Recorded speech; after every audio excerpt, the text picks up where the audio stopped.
morning, everyone, and welcome to American Scouters Morning Coffee or Tea with American Scouter on a Wednesday morning where I am back to being number one greatest dads, fading away every day a little bit more with every wash. Maybe I'm going to just do a hand wash only. I think we're at the point of no return. But number two is here. Gordo, what's happening? Not much. Such is life, right? Every wash, I feel like I start fading away into existence. That's why I don't shower anymore. Damn it! I should have thought of that 20 years ago. Kevin, what's happening? No, I'm good. It's a Wednesday, midweek. Happy to go through hump day, I guess. Just can't wait for this week to end. You've become such a working man. It's so funny. Oh, boy. I wish I wasn't, man. I wish I wasn't. I wish I was just, the biggest thing that worried me was Liverpool losing or some shit like that. No, but not anymore, man. Those Not were anymore. the days, John. Yeah. Those were the days. But yes, bigger fish to fry. It Bigger is fish to Champions fry. League Wednesday. So we'll talk a lot about that, obviously, and then we're going to be for the pre-match once the lineups come out as well. Couple of things to talk about. So, by the way, I have this graphic here, which I don't know how accurate this graphic now is because I kind of see a bunch of different ones as well. But this one shows it as Goldie Mama said 73 assists. I just asked AI. AI says it's 74. But then there's another chart that somebody posted in Discord that actually shows him with 72 assists. So we're gonna have to get a number either way. But either freaking way, let's look at this. He's at 233, 234, 232, whichever number you go by. I was listening to, I think it was Jamie Carragher talking about this, that Mo is such a this is the kind of thing that really gets him to it's a drive for him to do better numbers. Looking at this, Gordo, where will he end up at the end of this season, you think? And will that be an incentive for him to stick around? Do you think it matters in any way in terms of him sticking around? I think it matters. I think, was it this one or was it a Friday podcast where we were figuring out where he goes at the end of the season? I think Kazi was like, yeah, he'll catch gigs this year. I don't know if he'll get gigs. But, I think that at the pace he's going, I think in between Thierry Henry and Harry Kane, possibly even getting onto Harry Kane's numbers is definitely going to be his season. I mean, we're only in middle of October right now. So he keeps this up. He's definitely going to be chasing Harry Kane. There's about 30 games left. Is it 28 games left? I mean, even if he does one a game, you would think he's up there. Yeah, Giggs will take a couple of ridiculous games, right? Like a hat trick or, a hat trick of assists or something along those lines. But where do you see him ending, John? Realistically, probably close to Harry Kane, definitely gets past Henry. But if we're going by Kazi's prediction where he catches gigs, we're winning the league, man. That's all I got to say. We're winning the league if he gets anywhere near Ryan Giggs or, God forbid, surpasses him. So I hope Kazi's right because numbers like that, that's going to be 40 or almost 50 goal contributions? Yeah. Jeez, we're winning the league, man. No question. Yeah, especially, with the rates we're conceding, right? In the past, you could be it's not a guarantee because it'd be a 5-4 game or something like that. Whereas now, the way we are kind of not conceding so far, at least, you would think, if you had that many goal contributions, we're in pretty darn good shape. You want some pessimism on a Wednesday morning? Cersei is here to hook you up.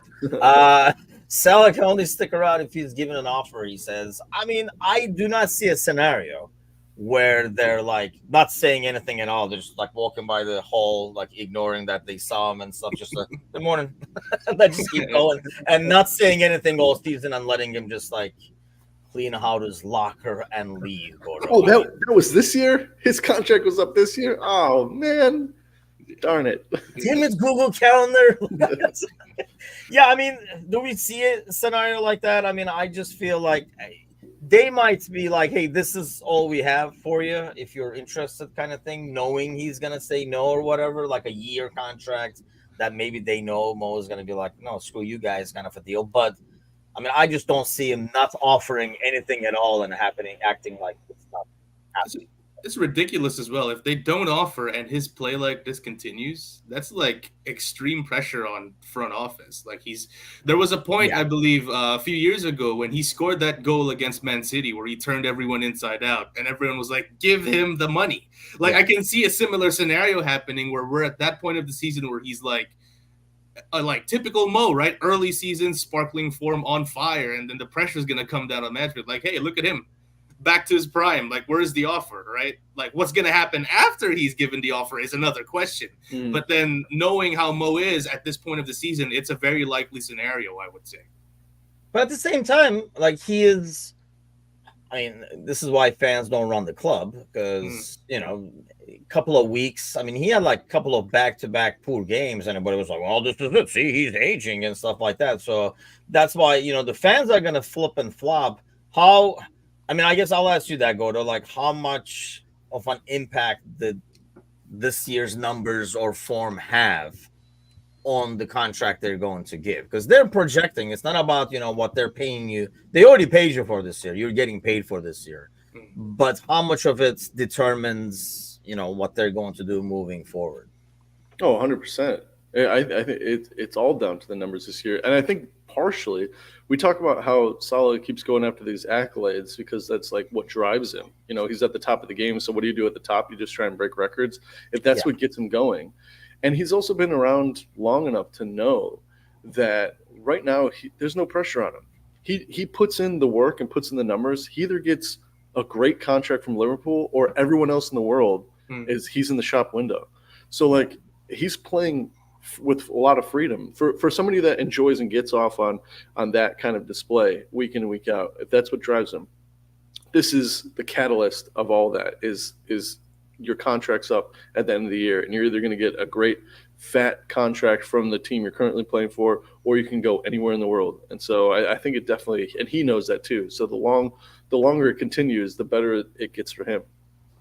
And Van Dijk said the talks are going on with him. I honestly, like, this is probably my least favorite topic because it gives me transfer window vibes all over again. Like, because it's kind of, I was hoping all this would have been settled last international break. Right. I'm holding out a little bit of hope for the next international break so that it's done and dusted before January. Is that almost like the deadline, though, John? If it doesn't happen by January, then, I mean, first of all, in January, they can sign agreements with another club. Yeah, so we were in the window for that, for especially like a guy like Trent. Gordo and I were talking about it last show as well. Like, what is the period where you're actually going to start to panic? Like, January actually seems like a reasonable, like, time frame going like, oh shit, we're losing 3 of like the best players at their position at any given time, like all in one go, which isn't ideal in any way. Like, discounting age and all that, even if you account age and like, oh, they're getting towards the end of their best and stuff like that, it's not an ideal scenario for any club. So I would say, not trying to be the hyper pessimist because we started it off that way, right? But then if we don't get anything done by the next transfer window, Jesus Christ, man, I'm gonna be really nervous, like really nervous, especially like I know we did like kind of a ranking. It calmed me a little bit to see Big Verge kind of go out and say, yeah, there's something in the works here. Because for me, he's the most important out of those two. Like, fight me on that. I know people will say it's Trent, but for me, it's Big Verge. Just fight me on that. We were talking about this, even Angel we were talking about it last night, Gordo, and like Angel's like, just like, why don't they just freaking sign him already? And I was like, I'm assuming like it's the time frame. Yeah, we're assuming is probably the sticking point, right? 2 years, 3 years, maybe we want to give 1 year and stuff like that. Like, why not give him 2 years, 3 years, and then if his form is dipping, then you can be like, especially knowing Mo, if you bench him a couple of times, he's gonna want to out anyway. At that time, sell him for 40, 50, and everybody's happy, kind of thing. If like the risk is almost eliminated. Yeah, no, that's what I'd be doing if I was in the front office. Maybe that's why I'm sitting here and I'm not in the front office, because I'd be like, you hedge your bets. You give him the 3-year contract and in expectation that he's not going to play those 3 years out. But you'll get the money for him when he decides to go or when you're done with him. you have the contract run out and let him decide. And it's sort of what happened. Henderson a little bit. I think like Steven Gerrard had the same thing. It was like you can be on this team. We'll put whatever you want on paper, but your role is going to be minimal. And that was the sticking point for them. It's like, I want to play, so I'll go somewhere else. And then we can do the same thing with Mo. Why not? Yeah. And I think, like Sir Z saying, like the Saudis are always going to be there willing to come in and give whatever. And, they're not really business or bottom line focused people. So they could come in and be like, yeah, that's fine. What is it? 40, 50? Yeah, whatever. Because I think it's a bigger deal to, get some, like, it's not a huge ordeal for a Saudi team. They're like, we got Mo really cheap. Like, it's just about getting Mo. So it doesn't matter what you get. In fact, in some ways, it's better to pay a lot. And we're like, we bought the money and we went and got Mo. It's not like we got Mo on a rebound for free kind of a thing. So they're going to go after him either way. So why not just give him a 2-3 year thing, John, and say, I mean, especially with Mo, I feel like it's so easy because people can say, well, that's what we thought we can do with Ox, and sure didn't happen because Ox was like, yeah, that's cool. I'll just chill on the sideline over here and collect my weekly wages. But Mo is not that type of player. If he does not play, he's going to flip. And there are also still, like, obviously, before the Chelsea game, you go like, okay, Salah is the most expendable one because, like, you can kind of replicate what he does on the pitch. But then, can you really, though? Like, 1-to-1, whoever you're going to be getting to replace Salah directly. Can you replicate that pass he just did to Curtis Jones right there? Like, that is just a Mo Salah thing. Like, I know he scored was a penalty, but then everyone's Curtis Jones man of the match direct, which is deserved. But I would say Mo Salah as well. Like, a lot of things didn't come off for him, but he looked a threat every time he had the ball, kind of those Trivela passes and everything like that. So he's still pretty much Mo Salah this season, even though he kind of ended the season on last season on the back foot not really well. So as quickly as we are to kind of go like, yeah, Salah's expendable, and okay, so when do we sell him? It's also kind of that there are these games like the one against Chelsea and the one a few weeks ago against Man United where he shows his value. He kind of reinforces it and goes like, yeah, I still got it. I'm still that player. So it's not necessarily, a finished like decision or something like that. It's something to think about. So listen, that and kind of going off of Gordon's point, that's why we're here. That's why we're speculating. We're not in the front office making these tough decisions, man. So it's hard. It's hard to kind of really I was sell Salah right away, but then after going through this point of the season, I'm like, really? Like, maybe not, right? Like, because there are games where, like, he still got it, I would say. They're coming to get you, by the way. But yeah, they're coming to get me. Jeez. Grab the phone and run. Finish the show on the phone. Let me just say, whenever y'all hear sirens, whenever I'm talking or something like that, it's because my house right now is near the fire station and near a hospital. So it's a bad combination. Granted, if some shit goes down, I'm going to be one of the first to be helped. But, like, in a broadcast, it's not ideal. So, well, you know what? To be honest, it's a little over a year now that we've done this group of three on the Wednesday show. And it hasn't been that many times we've heard a siren. So I think maybe 9 o'clock, or well, for you, 10 o'clock would be the ideal time for for not getting into an accident. Maybe there's if you're gonna set the house on fire, try to do it around like 10ish. Sparky says Mo and Trent will leave for free this summer. Actually, I was watching the Real Madrid game yesterday, and I was like, they already have Trents. Like, Lucas Vasquez has like a huge defensive flop, letting the guy in the back post just like walk by him and tap it in. And then he goes and scores the goal that gives him the lead afterwards. I'm like, they have Trent. They don't need Trent. Come on, Tim. He was good against Chelsea. Give him that. He was really good defensively. But I think here's the thing. I mean, that goes the same with Mo, I feel. Like, we're saying, okay, everything is going through him and stuff like that. But I don't know if everything is going through him because he's here. Like Mo is. So if he's here, you're going to use that guy, right? Like, you're going to do and plan everything that way. If he's not there, maybe you're going to have an alternate plan. And we don't know that yet. I mean, we don't know when Slot came in, what the long-term plan is yet. For the short term, especially right now, as of now, things are looking mighty good in terms of like the adjustments that have been done. But we don't know. These are adjustments that have been done as things are, as the squad was. I mean, like after he looked at them during summer, whereas he's saying, well, we'll go this year like this, and then for next season, I would like to do this.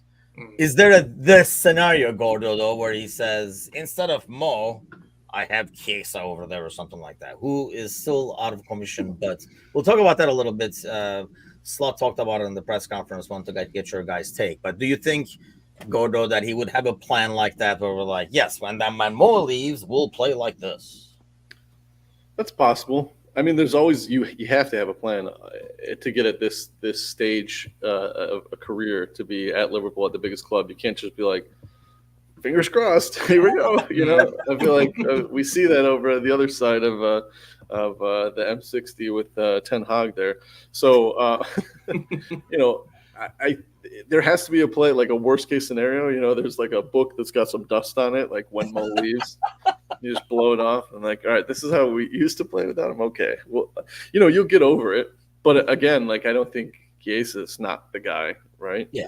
It's and to your point, you've got an interesting scenario with like a world-class player that almost never gets the I word, and I'm not going to say it. We'll knock on wood here, and I'll do a rain dance after the podcast goes. But like, he's never in the room with the treatment room. You know, he's never on the table. So it's really hard to replace somebody like that. Like for like, you're never going to get it, but you do have to move on eventually because he is going to age.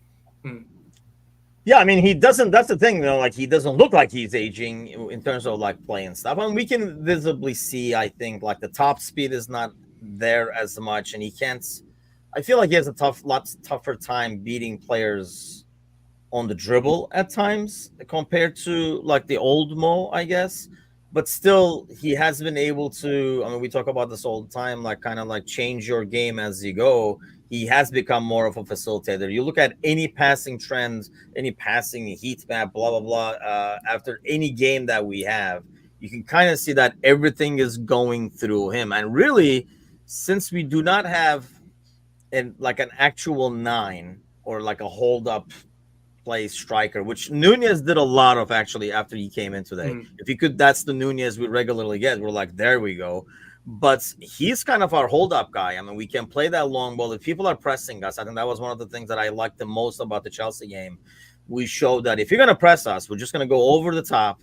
And, you know, your backs are all isolated now. Mo is going to beat him 1v1. He's going to be able to control the ball, and he can facilitate. So watch out, because we have other players that will make runs from midfield. Because it is a midfield that, you know, like you see like Jones and Szoboszlai and stuff like that, that will get adventurous and make those runs, even your boy Gravenberch. So it's valuable to have that person, and that's not easy to replace that, because you're almost replacing a winger and a hold-up play guy at the same time, which is going to be really tricky. Let's talk about Chiesa a little bit. I don't know if you saw, John, but, you know, Slot talked about like he's basically trying to get ready for the Premier League, sounds like he was not ready for the intensity, did not have a proper preseason and stuff like that. So it's sounding more and more like we're not going to see him for a while. Yeah. And listen, it's great that we have that player that Gordon's saying that doesn't end up on Thiago territory quite a bit, you know, playing in that position on the right wing. So we don't really necessarily need him to suit up immediately in terms of Chiesa. But then at the same time, I guess, you know, the people who were saying, yeah, this guy's too injured, they're kind of like doing a victory lap right now, going like, hey, I told you so, that fee was too good to be true. But listen, it's great that we have so much depth in attack, and you have players who can play on that right wing aside from Mo, maybe a Diaz, maybe a Gakpo from time to time. So it's a bummer because he did show some signs before he got injured, but then at the same time, I'm not too upset because, like, listen, we still have like 5 players in, actually 4 now because Jota. But then it was just a bruise. I think I remember posting something for Jota. It was like a body bruise. I mean, basically, like that. Yeah, and that's why there's no timeline on those, because you know, right. Could go out tomorrow, or it could go out like 3 weeks from now, right? Yeah. Like in terms of the bruise and stuff like that. So listen, it's a bummer for him. Curse of the Italian player continues, right? It's better. It's better than you know what Twenzabi's going on right now with Ipswich. I don't know if you saw that, but he was washing his dishes and cut his thumb so bad that it's going to be a long term. Like it almost What severed. kind of washing does he do? Oh my God! That's some vigorous scrubbing. Yeah. How much grease was on that Yeah. plate?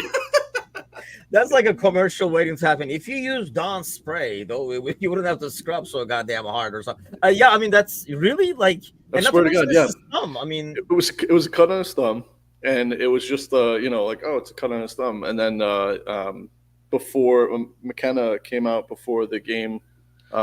Sunday, was it Sunday they played Everton? But he was saying like it's going to be a long-term injury because they almost had to remove his thumb. Oh my God!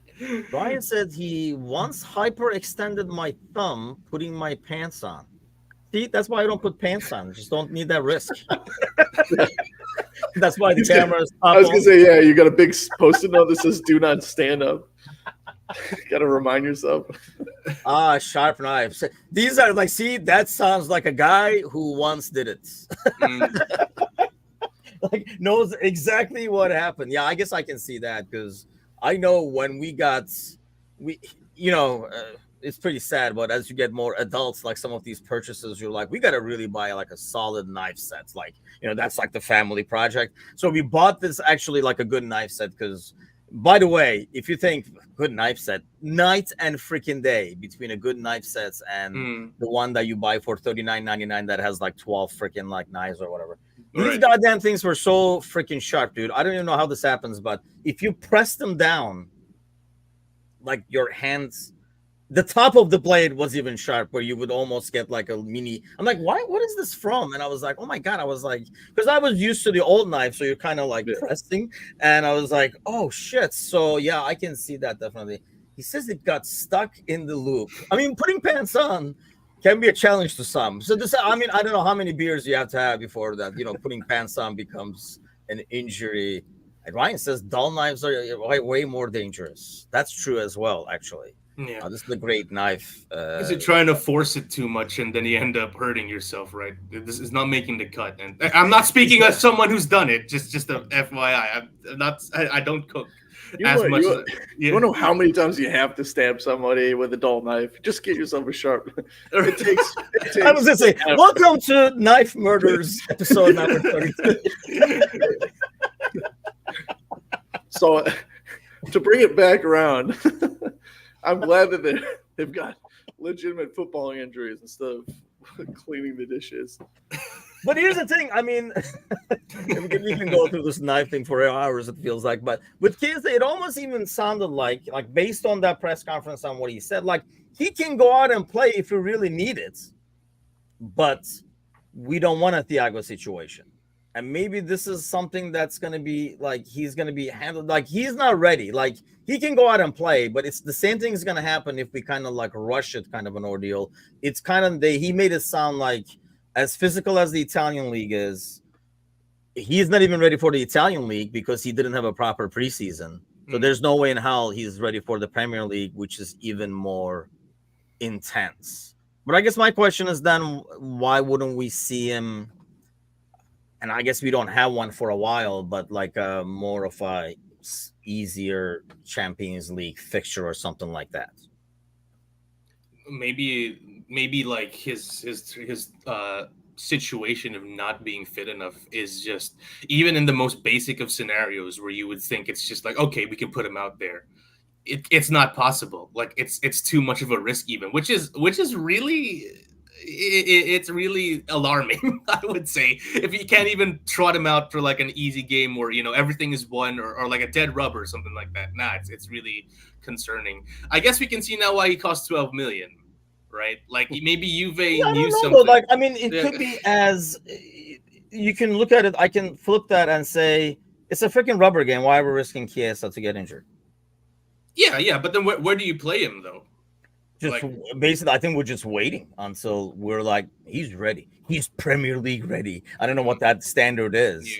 Yeah. The problem with that too is like if you roll him out after this long, extensive hold your breath, everyone, and he doesn't perform, then you're like, what the fuck were you doing behind the scenes? Yeah. Like it's. I thought you said you were ready. Like, This is probably the safest route. Like, take it all into consideration. Like, whether we bring him out or not, putting him on the side is like, yeah, either way, like, damned if we do, damned if we don't on both scenarios. So let's just keep him out, right? Until we can tell ourselves, yeah, we did everything on our end. Like, whatever happens to him on the pitch, yeah, that's out of our control, buddy. Yeah. Like it says, 12 million for a cheap knife. Good analogy. I really think, yeah, we're just playing it really careful, and we can afford to, kind of like what you were saying, John. So Yeah, I guess 12 million. if we can, why the hell not? Just say, yeah, man, that's fine. We'll just keep. Basically, we'll have you a preseason, and a preseason is a month in most cases, right? Yeah. So maybe after this block of games, after the next international break, we'll start seeing him, 15 minutes, 20 minutes, and stuff like that, which I would rather do instead of just trotting them out there just so that we're like, oh, there's Kiss. Oh, there he goes again. Like it just like gets injured and leaves, kind of like we did with Thiago. It's so a shame, it's though. Like a different regime approaching it differently. Yeah, it's a shame though, because like we all know Mo, like this is the part of the season where he kind of sparkles a lot. But it would be great to kind of have Kesa come in and like save him for the later parts of the year where he kind of just looks a bit more tired, which I thought was going to be the ultimate goal, bringing in this guy with Champions League experience, great player at Juve, stuff like that. We can have someone in Mo's position and it wouldn't fall off too much or none at all from Mo, but now we're gonna have to rely on Mo again, which is great because this is the part of the year where he's really great. But then at the end of the season, usually comes and runs out of gas and stuff like that. So it's unfortunate, but it is what it is, right? Yeah, I know what you mean. But then at the same time, maybe if he is good to go, then you'll be able to rotate him a bit more and get like Mo like the midweek off or something like that, or play Mo midweek and stuff like that. And then, but we can't have him crank up these numbers and get above gigs if freaking Chiesa is playing anyway. So maybe it's for the best. But yeah, I thought it was interesting the way he kind of explained it, and just I think like Klopp would have left it a bit more of a limbo, like we would with like Thiago and stuff like that. Whereas I thought this was a lot more direct and saying like, hey, this is the deal. He's not ready. It's gonna take time. We got to build him up. He's not Premier League ready. I mean, he pretty much like called him out, and he said it's frustrating for him because he's practicing ultimately, but he's like in the beginning stages where like he's like the new transfer student coming in. He's like still on the chapter 2. Everybody else is doing chapter 5 in class, kind of a thing. He's in the back doing his own thing, is what it sounded like. But real quick, obviously we have the Champions League game today. I don't know if you guys caught any of the games yesterday. But Gordo, what do you think of the format so far? Has it made a difference in like your fan experience, let's say? There is the fight. My experience as a fan, not so much, not yet, right? Because like we're still in game 3. But I think as it shape, like it's looking really good for Aston Villa. Like it's somebody like Aston Villa right now who's like not a bad team, but also in a format where they're probably in pot 4, pot 3, and they'd be up against like Real Madrid, the likes of Real Madrid twice in a Champions League campaign. You're probably not getting through. And so I think that this does open the door for teams like a Villa to go to the next round, or at least to give themselves a real good shout to do so. And in that regard, I mean, I'm all for it. It's just this one thing that's like, it's 2 more games a season, and we've been complaining so much about it. But I do think that like the idea behind it is right, because like in that scenario, you get a team that probably can go through, but then you get stuck with like Real Madrid in pot 1 and like a Dortmund in pot 2 that has the ability to beat you twice, home and away, or you split one with them and you don't have the points to go through. So. Yeah, I think right now I haven't seen like a whole – it's not different for me. It just still feels like the Champions League. But I think maybe by the end, when you look at the table and go, wow, I can't believe that they're all the way up there, then I think we'll see that difference. I don't know. Spark says whatever about the old format, but it's early days, so let it play out. The one thing I noticed yesterday, and these are like the scores from yesterday, by the way, especially early on. I mean, Real had to, come back from like 2-0 down and just like looks like they did pummel them in the second half, to be fair. But you look at some of those scores at the same time. And I know what, Gordo is saying for those teams, but I feel like, John, in some ways, I noticed like maybe psychologically, there is not a lot of finality and the importance, because it's more games, I feel like some of the big boys almost are going through the motions when they go out, even though it's only two more games. Maybe it's psychological, but there was more of a finality, it felt like, and you're like, you have to win this game. It's the home game of the group stages and stuff like that. I feel like you look at some of these teams and it's a bit more of a, yeah, we'll see what happens. There's 7 more games, kind of, even though there's not that many more games. Yeah, I get what you mean, but then at the same time, it's just my match day 3. Maybe we'll start seeing that whole finality. Well, we'll definitely see it towards the end, right? When people are going to be scrambling and stuff like that, and it could be more exciting. But then again, as good as the format has played out so far, I never saw anything really wrong with the old one. Right. For me, this one kind of expands it a little bit, adds a bit more teams, which in essence can, in theory, water down the competition. Right. And I thought, like, when I saw Aston Villa on top there, I was like, oh, did Google not format their table yet? Is it still alphabetized? Right. Are they still number 1? I was like, holy shit, they're number 1 on merit. Right. Like they're number 1 on, like, they got 9 points and stuff like that. I'm like, yeah. And I get what Gordo's saying. I did not see it that way. Like where, teams who could theoretically struggle in a group stage kind of format facing like a theoretical group of death can like immediately get kicked out without even getting a chance to, kind of show themselves. It's in terms of parity, that's great. But I think it evens things out with the fact that there are a lot of lesser teams there for teams like Aston Villa to kind of feast on instead of having a dedicated group stage. So far I'm still neutral on it. The best part is it's 2 out of 2 for us. I could say it's just 2 out of 2 for us. That's why I'm just pretty neutral on it.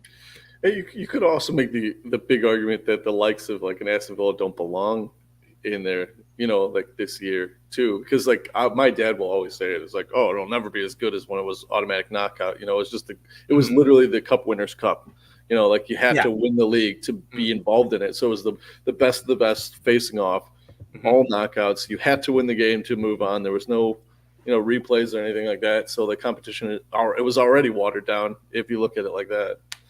Yeah, but I think, when you do that, in the good old days, they didn't care as much about TV money or this thing wasn't as commercialized, I think. Whereas now we're like, we got to make sure to come up with a format where I think that's what the format is there for, really, is that at the end of the day, the big boys will come through. So you can have a hiccup in group stages. They're like, we're losing top teams on group stages. We can't have this anymore, kind of a thing. I feel like this kind of almost enables it. But you see some teams up there. I mean, I know, like, they're only 2 games in, but like, I mean, Sporting is up there. Monaco is up there now. I mean, 7 out of like 9 points. I guess depends on who they played. Villa beats PSG. Oh no, Bayern, right? Yeah, so I mean, they've already had one of their big games and gotten the 3 points and stuff like that. So I don't know. It's interesting, but I think as far as I'm concerned, for example, like today's game, I'm not stressing over as much. Like it doesn't feel like I get what a you must mean. win, right? Like Leipzig away in a group, like last year would be a little bit more of a tougher, maybe not at this match, point. But At this point in a hypothetical old format as well, match day 3, you'd be like, oh yeah, we have to win this. Yeah. And that's what I mean. I'm not getting that sense today. Even if we get a draw, even if it doesn't, things go down your way. And I don't anticipate it, but you never know. Like it wouldn't be like, oh my God, what are we gonna do? Like this is in danger or something like that. I mean, I know there's not only yes, there are tougher games coming up too, but at the same time, there are more games to make up for it. There's more opportunity to make up for like a mishap. But will there be a mishap today, Gordo? What kind of a lineup are you expecting? Obviously, Jota is gone. Chiesa, we talked about. Noah Ellison, Noah Elliott, and I'm forgetting one name. I think it's a really tough one, right? Because you had a tough game, like a very physical game at the weekend with Chelsea. And then you've got a really big one against Arsenal upcoming weekend. So you've really got to look at, what the players feel right now, because under normal circumstances, like, I hesitate to say like a Bournemouth or something at the weekend, and then maybe like, Crystal Palace next weekend, this is a lot easier to decide because your players didn't exude themselves against Chelsea. And then they've got this big, massive fixture that, with all the injuries that Arsenal have, and I know there was some stuff in Discord and some people were like, I'm not going to believe anything until I see the lineup. And I'm the same way. Like they can tell me all day that, Calafiori's out and Ben White's now out and Saka's not going to play, and that's great. So right now, like everyone's looking at Liverpool like that. It's like the easiest time to get 3 points off Arsenal. I'm not going to believe it until I see it. It's still a very difficult game in the calendar, and it's a big game. It'll put us 7 clear of Arsenal. So I think that plays a huge factor into who we see today and how much we want to go out and play. We've also, like John said, we've already collected 2 wins. It'd be great to go 3 for 3, but we've got 6 games left to play. So, after this, we got 5 games left in the Champions League. So, I think we see a little bit of a weakened team just because of the fixture at the weekend. Yeah, Sparky says so. We rest players for today's game. I mean, do you think there'll be a lot more? I just don't see it happening, unfortunately. But in terms of like rotation, I mean, I know we were talking about in the Monday Night Podcast, and Gally was saying like, hey, we could have a shocker like Morton being trotted out there or something like that. I almost see it more as, John, that there would be set substitutions. Like, hey, you're getting 60, you're getting 30. I don't care what the score is. This is what we're doing because we got a big game on this weekend. Based on the slot sample size, yeah. Like an outright, like heavy rotation with a significantly weakened team, as much as we would like it, because I think this is the game for it. Nah. Like he'd still trot out Gravenberg, all those guys. Like I love saying that, by the way. Like first name on the team sheet. Let's fucking go. But yeah. Obviously, Nunez kind of no choice with Jota out, so I feel like he'd still go with like a relatively strong team with like a few tweaks here and there, based and just entirely me basing it on the sample size that we got over the first 2 months of the season. So, I mean, obviously, we're gonna find out in 3 hours over here, in less than 3 hours. But what do you guys? Well, actually, no, a bit more than 3 hours. But do we think?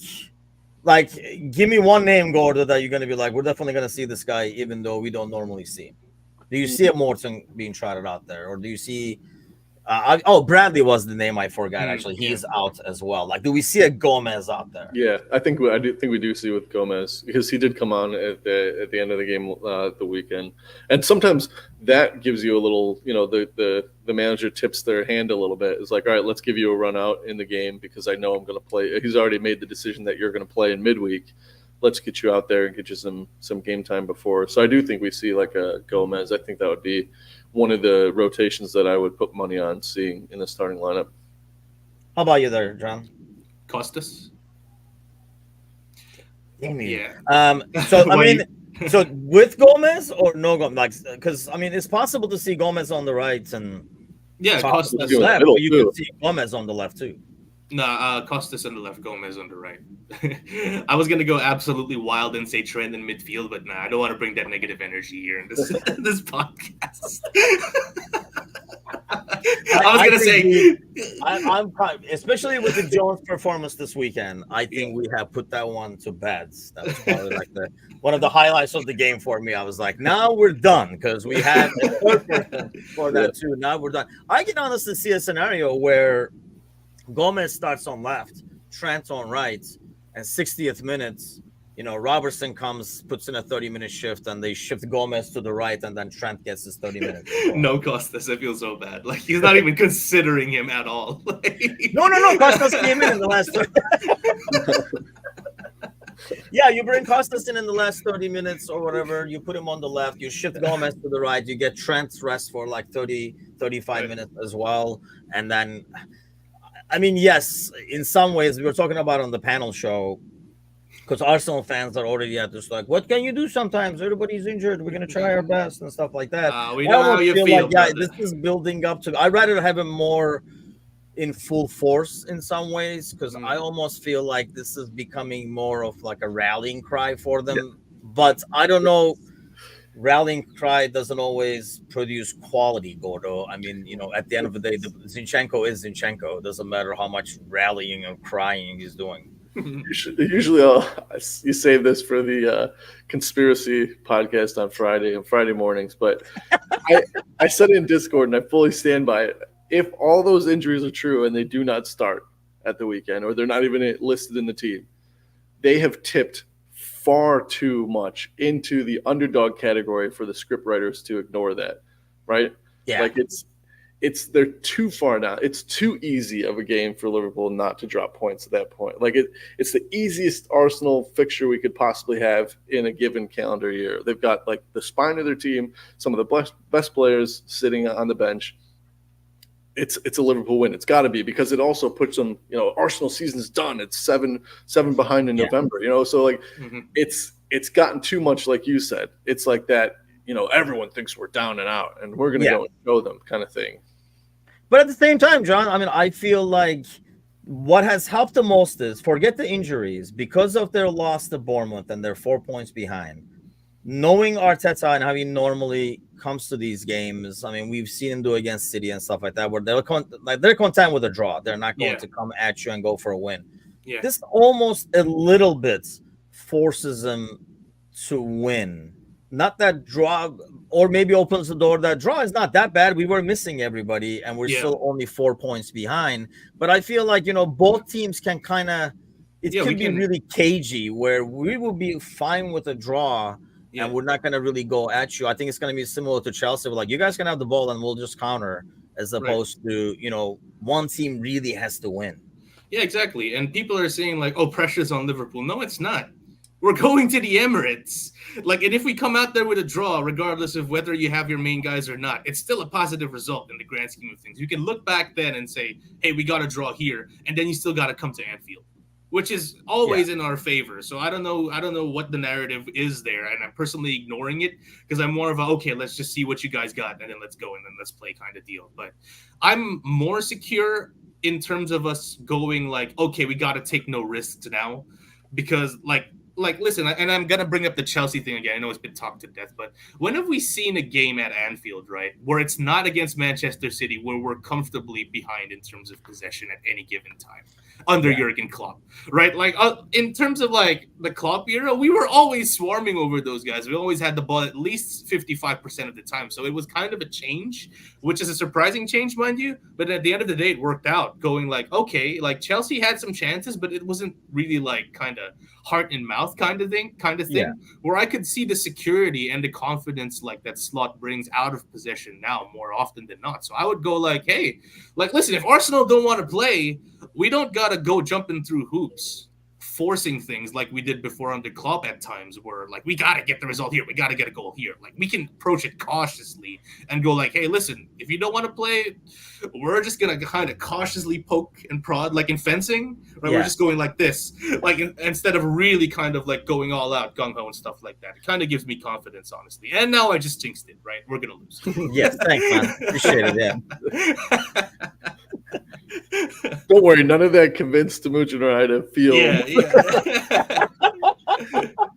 Every Wednesday we go in thinking like, it's not going to go well for us. This is the weekend we slip up, and then when it does, we're like, told you. And then when it doesn't, right.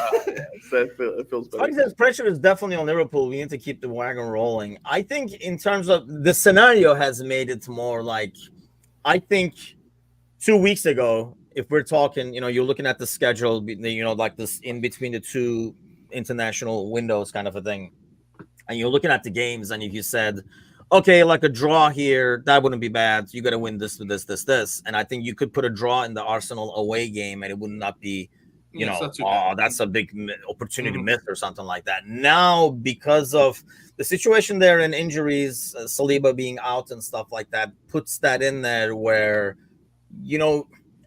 I agree with you, John, like that, like a draw is not a brutal result, but at the same time, it might feel like, man, like if you were ever going to go into Emirates and come back with 3 points, this is the time. I felt like, last year when we played Chelsea away, for example, the first game of the season, before they put it together, this is the time to get 3 points away from that fixture kind of thing. I kind of feel the same way. So I think, in terms of what Sparky is saying, that's kind of like a freaking pressure is there, but I wouldn't consider that a pressure that's going to affect the players. Whereas I think we were talking about on the panel show yesterday that if they do fall behind, it will really, or maybe it was like Matush saying on a Monday morning. I know it was like, like we just talked about recently on the show, that it can really change how they play if they go down, because they cannot afford to lose. So an early goal can really open up that game because they can't afford to go back behind 7 points. I know Ellen on the panel show was like, it's early, it's end of October and stuff, but I know for us, if we were behind 7 points behind like City and 6 behind Arsenal, we'd be like, yeah, this is not the year. Top 4, let's go get Europa and stuff like that. You know, you would almost start to change course, knowing how City rolls, especially the second half of the season and stuff like that. So Chelsea won the positions, so let's give them a parade. And here's the thing, like, were you okay with that, Gordo, watching that? Because in the beginning, before we kind of realized maybe it was intentional, it felt like we just could not get a stronghold of the game. And as you kind of saw how we were playing, you were like, oh, this is how we want to play. So that's cool. Yeah, and you know, it was refreshing to see because we're still learning our manager, right? And one of the biggest questions in the beginning was, well, what happens when Liverpool plays a team where they're not stroking the ball around for 90 minutes? And this was a perfect example. He's got the tools in his bag to, you know, dominate a possession game and win it, also dominate a possession game and lose it, but we'll just ignore that little blip there. And then, but he also has the tools in his bag to go out and be comfortable not having the ball and winning the game. Because I'm with John. Yes, they had the possession stat, but at no point did I feel like we were on any sort of like, you know, edge of your seat pressure with, you know, beads of sweat rolling down your face during the game. It was, you know, I think at one point, I think the only nerves that I had was it seemed like we were starting to get dragged into like a bitch fest. Because Chelsea, they were starting to, you know, you could just see some of our players going like, yeah, I'll fight you, or yeah, I'll push you, or yeah, I'll chip you down. That was a little nerve wracking for me. But other than that, was the only thing I was worried about, was that somebody was going to lose their head. Yeah, I mean, I think somebody said that they had the possession, but there we go. Sparky was saying Chelsea had possession, but we controlled the game. It never felt like, I don't know, there are some games where you can't keep the ball and stuff like that, or you're giving up chances left and right, and you're like, wow, we got to change something, or we got to do this, or, you know, like this can't go on like that. It's like, you know, sometimes you're like, the goal is coming, it's freaking screaming, we got to change. It never felt like that, even when they had possession. And I think because of our shape and stuff like that. And, you know, when you're midfield, I know people gave a lot of shit to Szoboszlai, but he was great defensively. And you had Gravenberch and Jones as the man of the match. It's kind of like makes things a bit easier to defend as well. So, but first things first, game today. We'll be here for the pre-match, probably like 30 minutes or so before kickoff, just to take a quick look at the lineup and everything. But John, give us your early prediction. Does this include like who I'm putting in the lineup? No. No, we'll find out in 3 hours. So I don't want to make you wrong in 3 hours. Here, well, I was gonna say Gravenberch because he's probably gonna be there. Bless him, right? I would say bless his soul. Yeah, I would say 1-1. I'd say 1-1. Really, that's kind of pessimistic. Okay, Gordo. Yeah, I'd say 2-1. I'd go with like a quick tying goal from Leipzig and a little bit of pressure, and then we end up winning 2-1. I'm going with the slot special. I'm going with the 2-0 win. I guess it really depends on like the lineup we throw out there and how much rotation, but I'm with John. I don't think we see a ton of changes. We see like 2-3 changes from our regular starting 11. And you know, you have like actually like a rested Diaz and stuff like that you can put out there and stuff, and Nunez and stuff like that. So the changes you make will not be, and I think that's like the beautiful thing about the squad right now is when you make these changes, first of all, you're not putting somebody in who has never played. So it doesn't look that disconnected. And then you're putting in a top-notch player again. Like I say, like Diaz is going to be your rotation compared to the weekend, and Nunez is going to be there and stuff like that. So, Well, we'll be here for the pre-match. So do tune in for that. Do not forget to give the like, all those buttons down there. Press them except the one that says thumbs down, and spread the word. I think as of this morning, let's refresh that over here, 946 as we drive towards 1,000 over there. So grab a friend, grab a couple more, help us get to this first 1,000 and many more to come, hopefully. But we'll be here for the pre-match. We'll see you guys then. Take care.